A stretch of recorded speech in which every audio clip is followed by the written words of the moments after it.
imagine yourself driving down this single lane road, and in front of you are these snow-capped mountains, and to your right along the coast is the sea. You run across lakes along the way and rocky cliffs with the water below, and farmland with cows and horses and sheep abundantly throughout the countryside. Where do you think you are driving? Well, welcome to Solo Travel Adventures. I'm Cheryl Esch, and I will share today where exactly I am describing. Well, this place is often called the land of fire and ice, but I was remarkably just blown away by how incredible and diverse the landscape was. I am speaking of Iceland, and it's fire and ice because there are volcanoes on this island and in this country, but there's also glaciers. And so there's just this huge dichotomy of differences and everything in between. I feel like I tried to describe to somebody that parts of Iceland felt like I was, looking at the Rocky Mountains and seeing the barren sort of rocky landscape reminded me of Big Ben kind of hitting together. And then you see cliffs and black sand beaches, which remind me of the Cliffs of Moher in Ireland. And then you have volcanoes and mountains and geysers, which really could remind you of, Yellowstone or Hawaiian Islands or anywhere else that has volcanoes and geysers. There's just such a world of difference, basically from almost like one side of the island to the other. And it was just marvelous. And so today I'm going to share with you my experience in Iceland, what you can do there, places to see, what to expect, and just some basic, just recommendations for you if Iceland is on your bucket list. Well, it had been on mine, especially since a year ago, my son went with his friends, and I saw his pictures. I just was marveling at just everything that he saw and was kind of jealous. So when I saw a really good flight deal come about, I think it was around February, I saw it. And I had been trying to plan someplace to go for my birthday in April.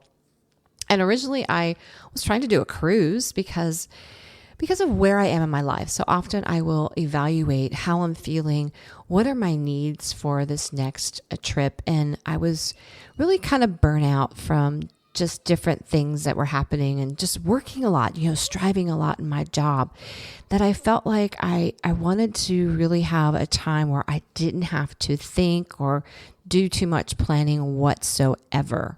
But I say luckily I did not find a cruise deal that worked for me, because getting to Iceland and having the experience I had was exactly what I needed. And I'm so grateful I went.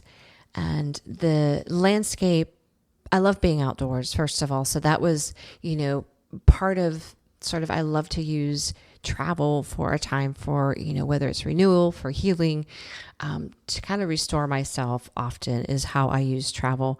And this was a perfect example of a place that you could do that, especially if you like to be outdoors and you love nature. There's nothing else really to do in Iceland except to be outdoors and in nature.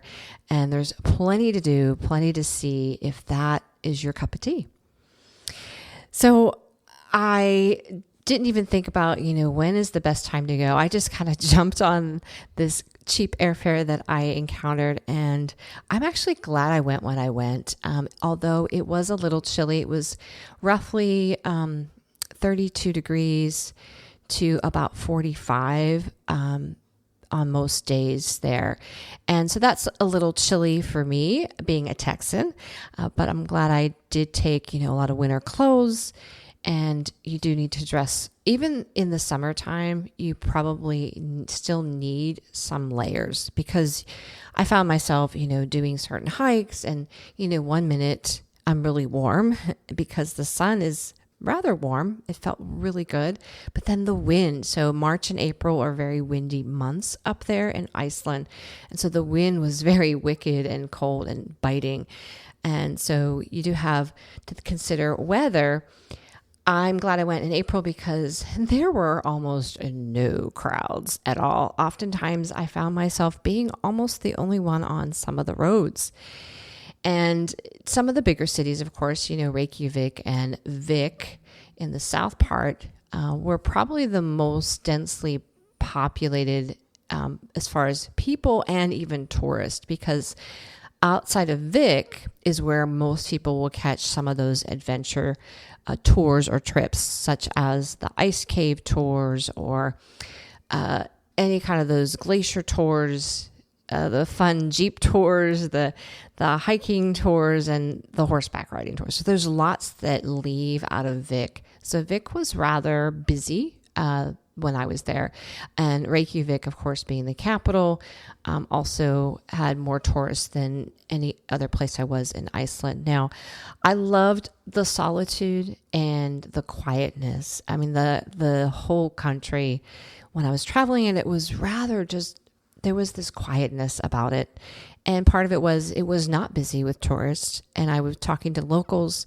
Obviously, summer is there big time because summer provides, honestly, the best weather. So if I were to do it again, the best time to go would be summer, as long as you don't mind crowds. Although I don't think these crowds are going to be anything compared to crowds you might encounter, say, in Europe during the summer months. So, for example, some of the weather, January, March, it's 27 degrees to 39 degrees. That's like a -3 Celsius to 4 Celsius. And then in April, when I was there, again, it was like about 32 degrees to 45 degrees.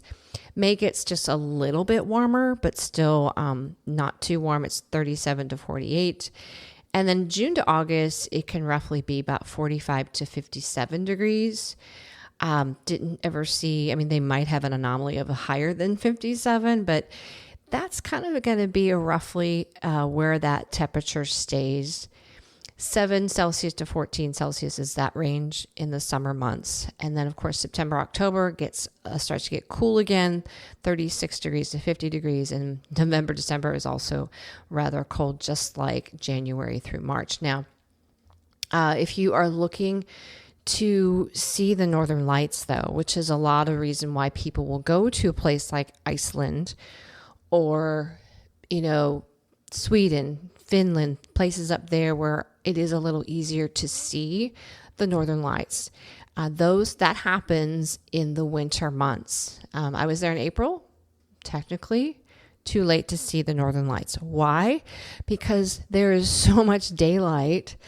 For example, when I was there was approximately 16 hours of daylight. So it never really got dark until after 10:30 at night. And it was light at like 5:30 in the morning, roughly. So that is why you can't see, because the Northern Lights, obviously when it's darker, that's when you're going to see them the best. So I do recommend going in the summer months. Plus the weather is not as cold. And there's actually, I also encountered, I went off season. So there were some things that were closed. For example, the Viking Museum was closed when I was there. So there were other things that were closed that had signs. Their season typically is May 15th to September 15th is what the sign said. So it had its pros and cons. Obviously, I liked the solitude. I liked not having to deal with a whole lot of crowds. However, I did miss out on a few things. It got a little dicey in some of the cities that I did stop, the towns, I should say, because they're really small, that almost nothing was open. And I got lucky a few times where there might have been one restaurant or establishment open during the time that I needed some food. But it's definitely summer. I would say go in the summertime, and you're going to get to see the lush greenness there and some of the flowers in the fields. I did not see any of that, but I did enjoy many of the sights getting outside. So how do you get around? Well, it's highly recommended that you actually rent a car. Now, you could also rent a camper van, which I saw tons of people doing the camper van thing, which I was kind of thinking, I should have probably done that.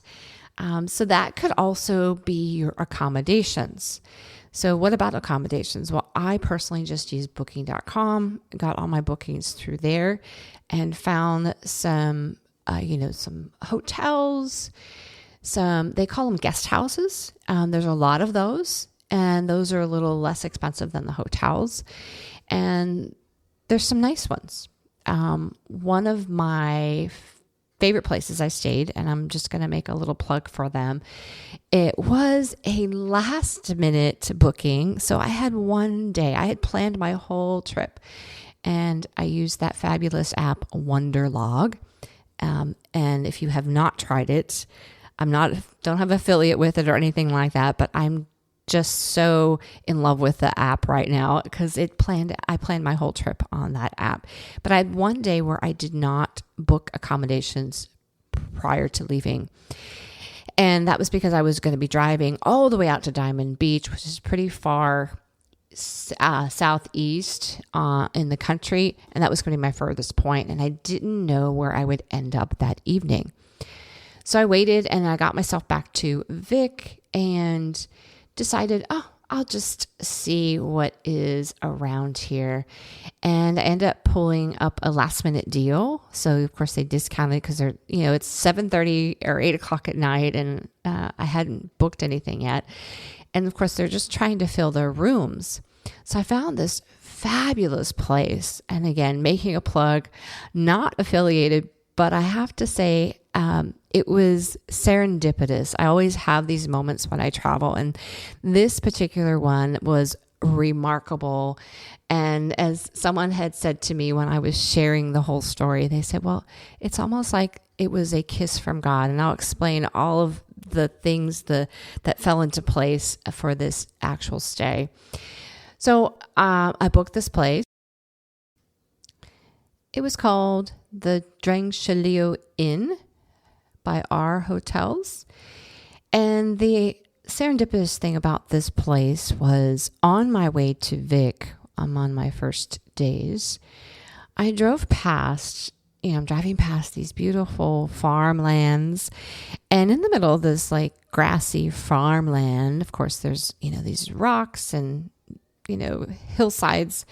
There's this huge rock just in the middle of this field. And inside this huge rock is some little sheds or what might have been homes that were used maybe a long time ago inside the rock. So you can barely see them.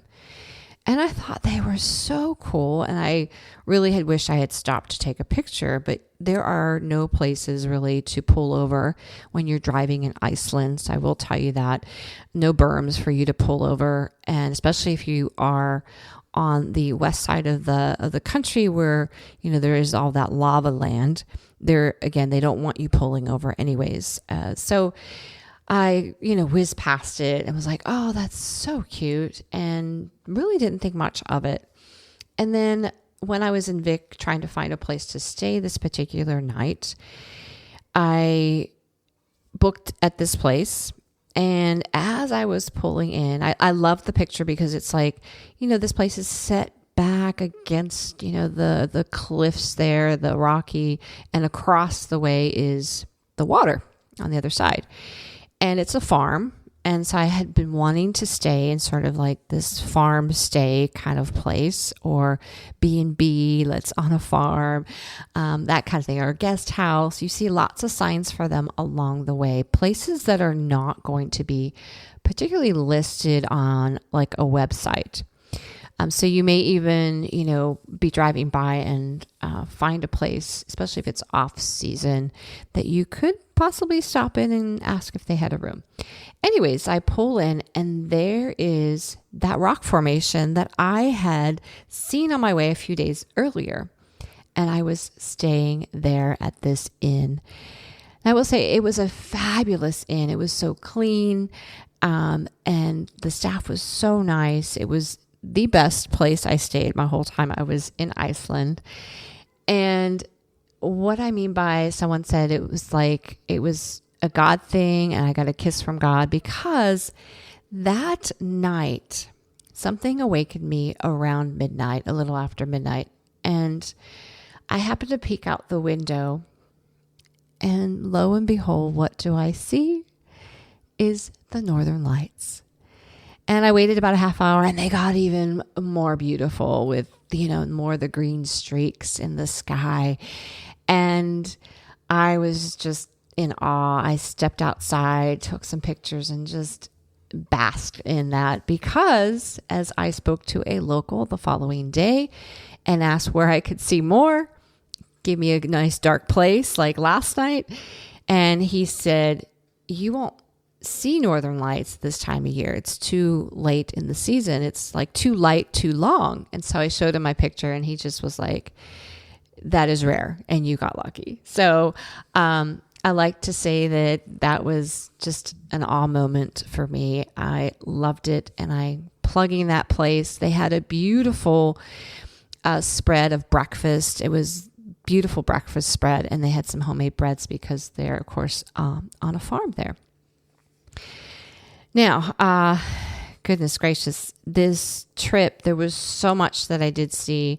I, again, used the app Wonderlog and saw so many, there's tons of waterfalls in Iceland that, many people go about and they sort of chase the waterfalls. Well, I did see quite a few of them, and I did do one of the sort of very touristy activities there. I did do the Blue Lagoon, which was a fabulous thing to do right after I got off the plane, because it was close to the airport. It's very close to the airport. Maybe a 15-20 minute drive from the airport. And so I spent, kind of that afternoon after a long flight and just soaked up into those geothermal springs. There are other ones. There's the Sky Lagoon as well. And there are some other ones, but those are kind of the popular ones. And they're all kind of over in that area of the island because of that thermal, activity that happens over there on that side of the island of the country. So I don't even know where to start. I mean, I would say as far as how long you should stay, I was there technically 6 days. I think a 7th day would have probably satisfied me.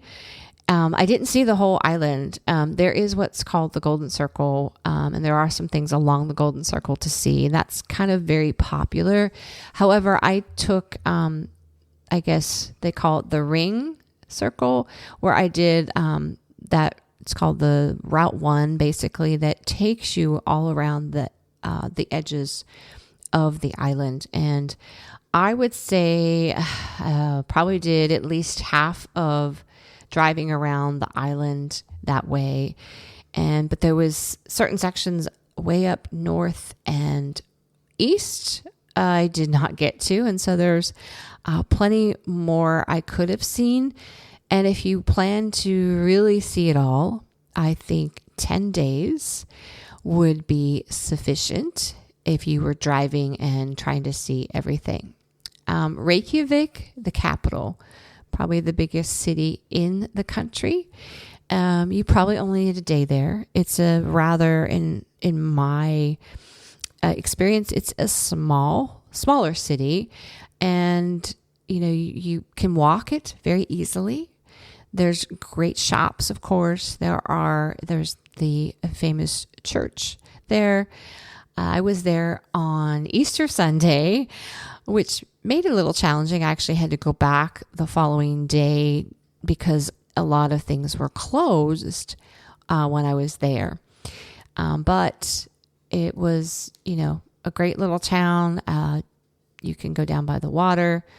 I can share at a later date my itinerary, and I can just pull that from my app and eventually share that with you folks. But if you are planning to go to Iceland, I did end up finding a wonderful lady who's actually moved to Iceland.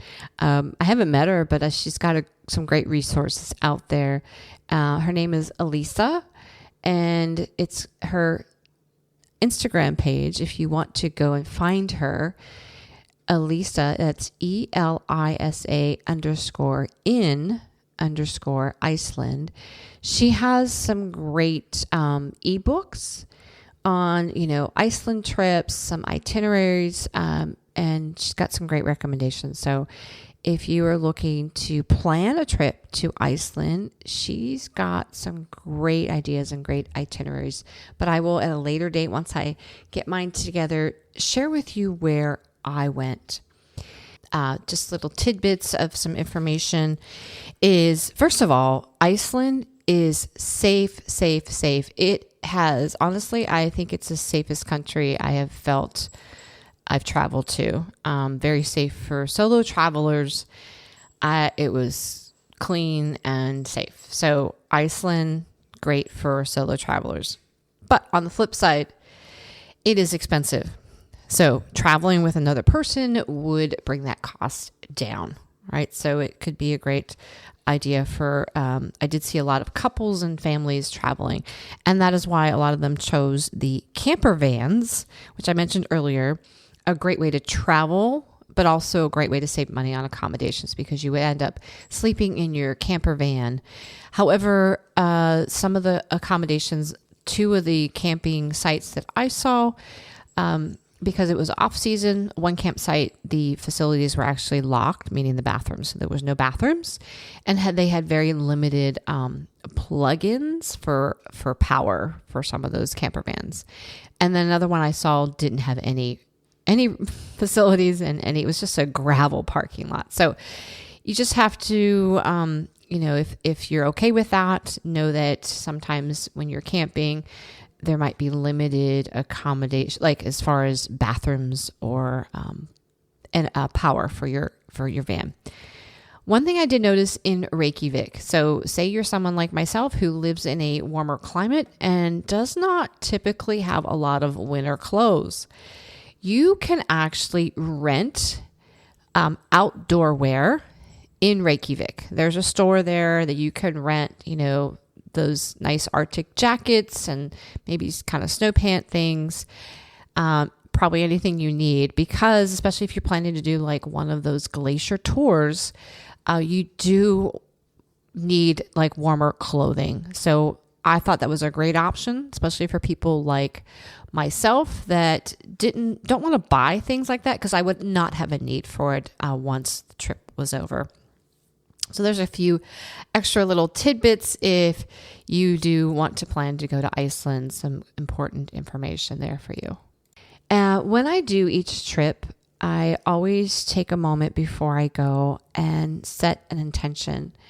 And I want to share a little bit of my process, as I'm a certified travel coach now, and I am offering a coaching package for those that want to find some assistance in planning maybe your first solo trip. You're feeling stuck. I am focusing more on the healing aspects of how you can utilize travel and, kind of moving forward in any kind of healing journey that you find yourself in. That could be grief, that could be stress, that could be a trauma. Anything that might be holding you back from taking that first trip and utilizing that trip to grow and heal and being intentional with your travels. So this is a little taste of what I do in my travels and what I help guide my clients through as they are trying to also, be intentional about their travels and utilize them for some growth in their own personal life. So each trip I take, I first set an intention. And as I shared early on in the episode, one of my intentions was because I've been going pretty hard and just like this whole striving mentality of my work, I needed a break and I needed to kind of detach and also, almost even, I did post to social media at least once a day, but to not have those distractions, those electronic distractions, and really spend some alone time and to be in nature. And so I ask lots of questions. I won't get into all of them, but one of the main things that I will share is when I get back is when I do a lot of I journal while I'm there. And so there's a lot that I, learned about myself while I was there. And, I was reminded of the fact that when I'm needing sort of restoration in my life, whether it's physical, mental, or even spiritual, that the best place for me, I thrive better in nature and being active in nature. That seems to, as I've heard someone say, it's a tonic for their soul. And I loved how they phrased that because that's exactly how I felt when I was in Iceland. It was a tonic for my soul. And being exposed to this beauty and nature just really on a daily basis just got me to think about how can I bring this back? So this is my reflection part of my trip. How can I bring some of that back that I encountered in Iceland back to my daily life back here in the US?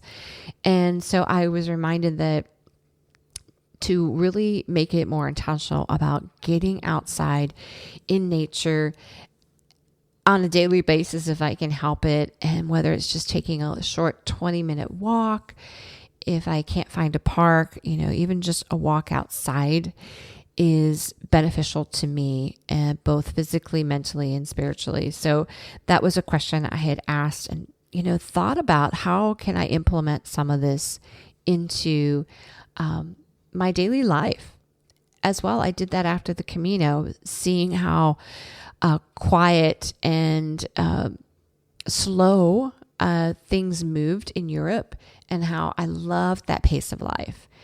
And one thing I did when I came back from my Camino and implemented it, and I've kept it rather, I'll say, sacred in that I try to protect this time as much as possible, but to have a sort of a quiet morning routine, meaning I'm going to take it slow. I'm going to not agree. I'm going to say no to these early morning, classes because I know I'm not at my best. And then, keeping that sacred time where I have coffee and I just kind of sit in the morning and reflect and pray. And so that's very important time for me.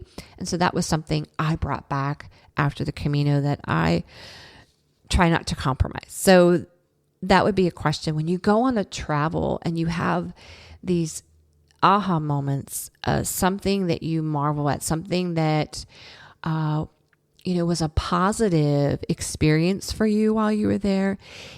Is that something you could bring back? Is that memory something that you could certainly hold on to in some way, shape, or form?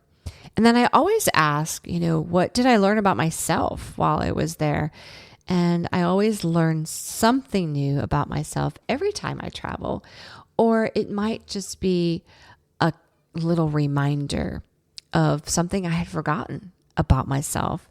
And so travel can do that. Travel can transform us in many ways. And I want to offer that to you. And I think, I'm hoping as you listen to my story of my Iceland trip, and you've listened to past stories of my Camino and other stories that I have shared about how I've utilized travel in many seasons of my life and how travel has helped me, whether it's for a physical reason, mentally, or even spiritually, finding that transformation, that time to heal. I want that for you as well. So I'm hoping you're inspired by hearing my story, and even last week's story with my friend Danielle, And other people that have gone out and have taken that leap, they've used travel, whether it's a first time, getting their confidence back after maybe a divorce, and getting that confidence to get back out there and do something on their own. That's a big thing too. And I want to help you with that. So I'm launching my healing through travel coaching program. And I want you to be a part of it. And so right now I am taking people on a wait list, and you can book a call with me to see if this is the right program for you. But it will officially launch on May 27th, where the program will be available. You'll be able to start scheduling coaching sessions with me one-on-one, and getting you to that place where you are feeling ready and confident to take that leap into a solo trip that has intention to use it as transformation, healing, whatever your intention is, right? We're going to be setting that together through the coaching sessions. So take a moment. In the show notes, there is a link where you can book a call with me. It's through my calendar, and it will be a Zoom call though. So I know we have some international folks out there. And so this offers you that opportunity to get online with me in a way that we can chat just for a short little 15-minute chat to see what your goals are and how I can help you in that process. So sisters, I hope you're inspired to add Iceland on your bucket list. It was on mine, and now I can truly say, honestly, I think so far that's probably been my favorite place. I say that now, and that could change. That could change next month. But right now, Iceland is really, really special to me. And I encourage you to find a place just like that for yourself. All right, sisters, get out there and have that adventure. And again, you're interested? Book that call and let's just talk. All right?